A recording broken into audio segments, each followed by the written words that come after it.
தேவனுடைய நாமத்திற்கு மகிமை உண்டாகட்டும். யார் முன்னுக்கு நான் தலை குனிஞ்சிடக்கூடாதுன்னு நினச்சனோ அவங்கக்கிட்ட நான் தலை குனிஞ்சு வெட்கப்பட்டு நிற்கிறேன்னு யோசிக்கிறீங்களா? இந்த வார்த்தை உங்களுக்காக. மீகா 7வது அதிகாரம் 8வது வசனம். என் பகைவனே, என்னை குறித்து களிப்படையாதே, ஏனெனில் நான் வீழ்ச்சியுற்றாலும் எழுச்சி பெறுவேன். உங்களை பார்த்து கேலி செய்கிற மக்களுக்கு முன்பாக நீங்கள் சொல்ல வேண்டிய வார்த்தை இதுதான்.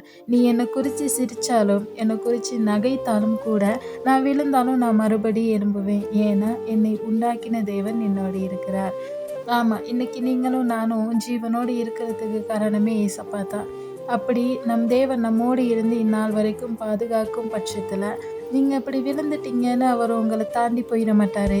உங்களை தூக்கி விடாமல் போவதற்கு அவர் ஒன்றும் மனுஷன் அல்ல. இப்போ நீங்கள் விழுந்து இருக்கிறீங்கன்னா கண்டிப்பாக உங்களை தேவன் எழும்ப பண்ணுவார். விசுவாசிங்க, கர்த்தர்கிட்ட கேளுங்க, அவர் உங்களுக்கு செய்ய வல்லவராய் இருக்கிறார். கர்த்தர் தாமே உங்கள் ஒவ்வொருவரையும் ஆசீர்வதிப்பாராக.